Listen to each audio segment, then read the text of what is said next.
Good day, everyone. This is the second part of our discussions about short-term budgeting. As said, that budgeting is also synonymous as operational and financial budgeting, which is the title of this source or chapter. To continue, let's have the behavioral conflicts or issues about budgeting that we should continue. Stretch goals. These are exceptionally ambitious targets, not likely to be achieved without making fundamental changes in the way a job is done. So, whenever we talk of a job, like there's really a process that should be done, and that's how that job should be done, whether we like it or not. So, if we would like to really be, for example, earlier than expected, what we can do is that we'll employ like more people in the field, but let's just say there's only one in the field. In that way or manner, we will be sacrificing the quality then just to be able for us to deliver the achieved or expected results on time, in which again, quality will be sacrificed in the process. And then in that way, we are changing how a thing is to be done fundamentally. So hence the term stretched. So stretch goals, meaning the goals are already stretched to the point that they are no longer realistic or achievable or let's just say time bound in nature. Remember, goals should be smart. So we said that it should be specific, it should be measurable, it should be attainable, realistic, result-oriented, and time-bound in nature. So that is discussed in Introduction to Management Accounting or even in Responsibility Accounting. Next, checkup devices. So this is the situation wherein the variances that will be found out on the operations of the business will be used as basis for example, the subordinates to be evaluated with their performances or even the managers themselves. In the illustration, this is really good that we cannot compare apples with oranges. In that sense, our comparisons would not be matched or would not be actually good in the sense that we're not comparing same or similar things. Next, this could be somehow misleading if you're going to look at it. It looks like IT, but it's the it word. Spend it or lose it. So if you're given budgets, normally you have the option to, for example, spend with a certain limit. With that, managers often would be restricted. So they would be like underspending so that they will be giving the impression that they were able to achieve the goals with lesser expenses. On another situation, they might be spending more than what the budget is. But then, if that can be explained, that should have been okay. But because of the fear of being pointed out or being asked, that's why they would tend to underspend.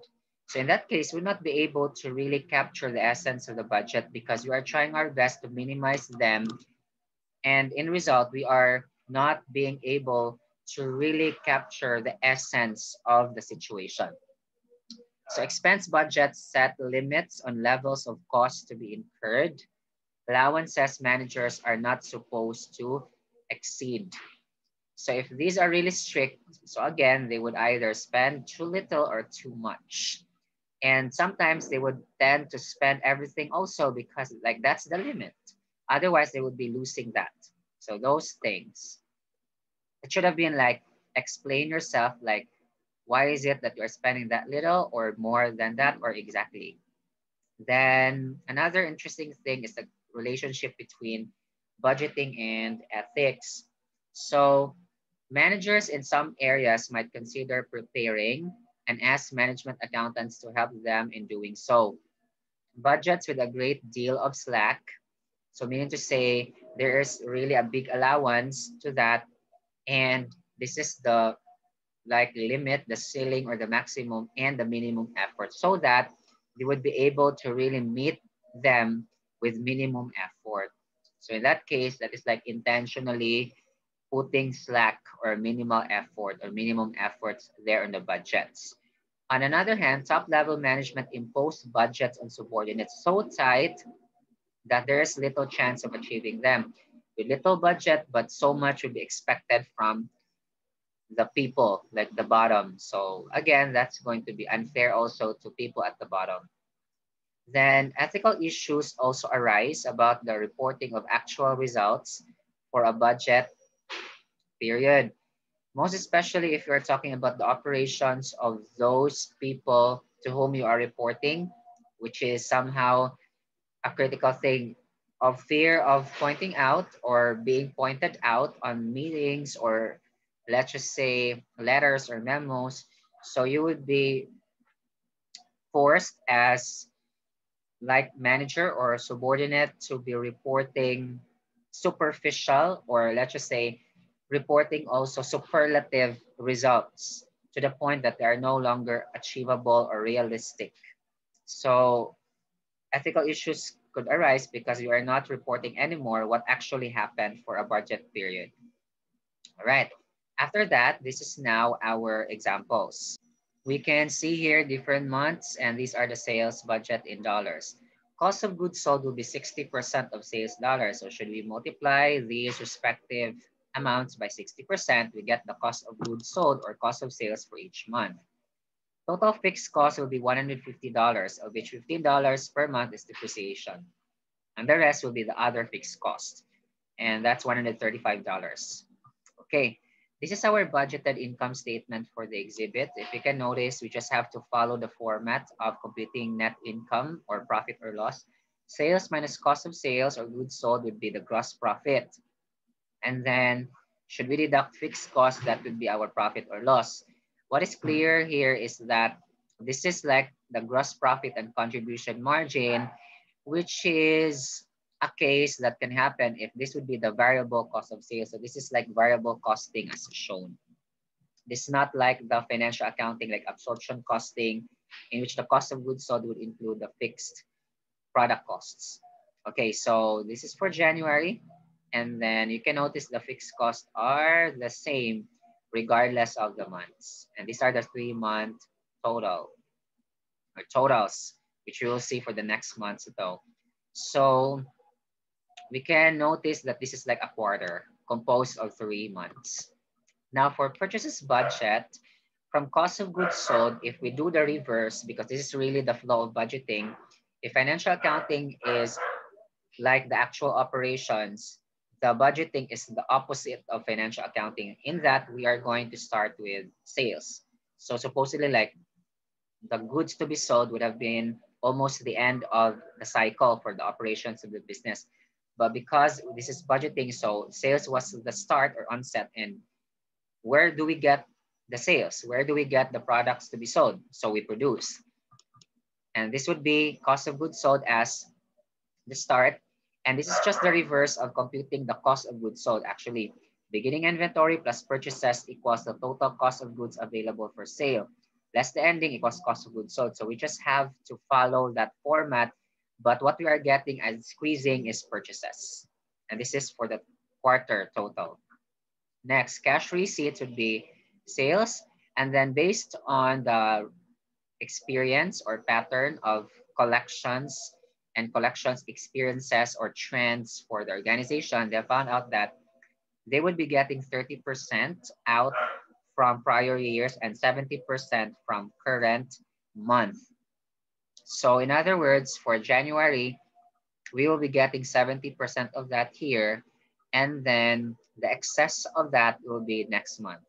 So this $310 is just an assumption which is obtained from December sales. So we can actually gross up like December sales of previous year by dividing $310 by 0.3. So that's like 1,033.333. So never ending. And then for February, 70% in current year. This 120 again came from January. 500 times 30% is collected next month. This 560 is coming from current month. So this should have been 800, right? So 800 sales. Okay, we can verify that. Yeah, that's supposedly for March 800. So this is erroneous. This is 800 times 70% is 560. And we get the total for the quarter. Next, for cash disbursements for purchases, this is coming from the amount of the purchases a while ago based on the purchases budget. So we can go back to that.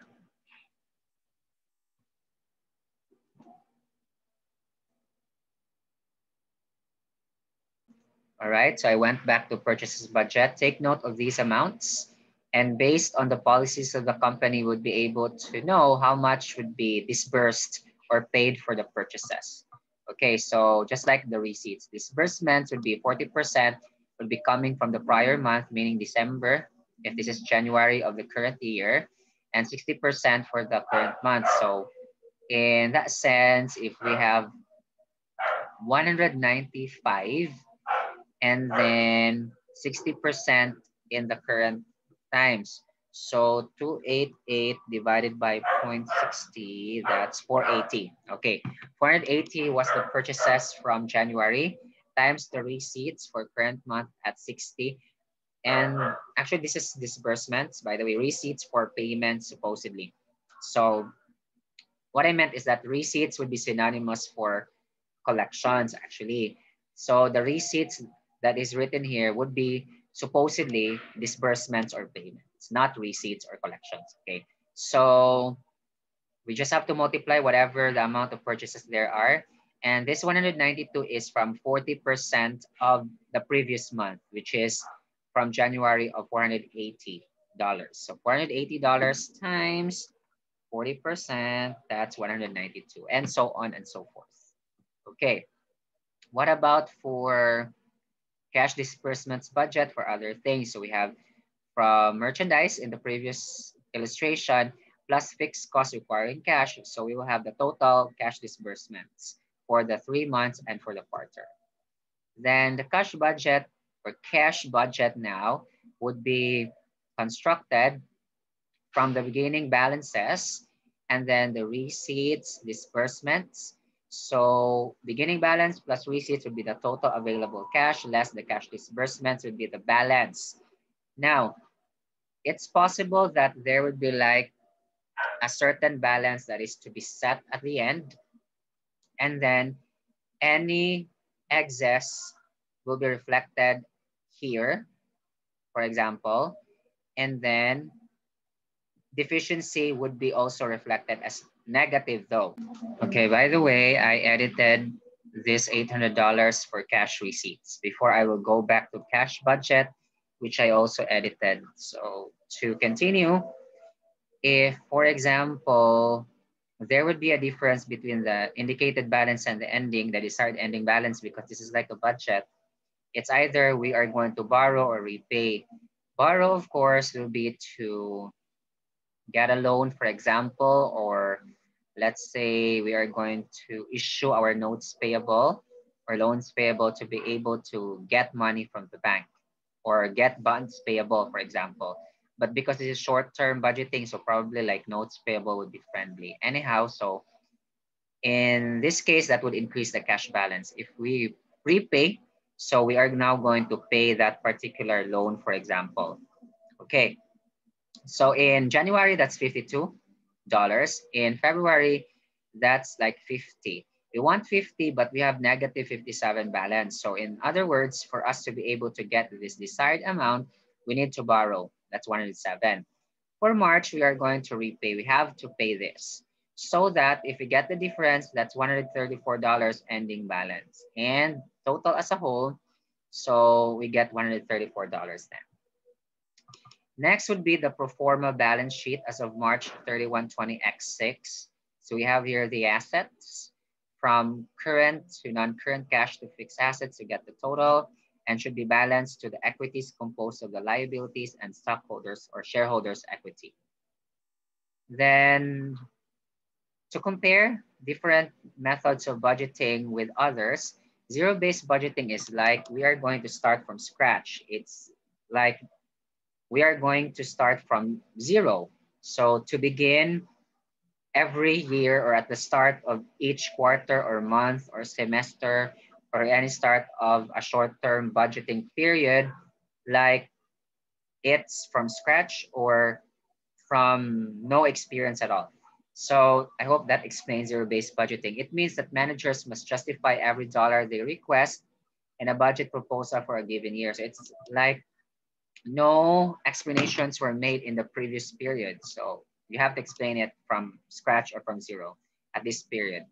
Then program budgeting in another hand or situation would be that in terms of budget, we must not only have the funds and then we are going to show like where did the funds went or go, not only how the requested funds are to be spent. So if this is a budget, normally it's a future send. So how the funds are to be spent will be spent in the future. And then why? Why are they being spent in that way? So not only the how, but also the why. All right.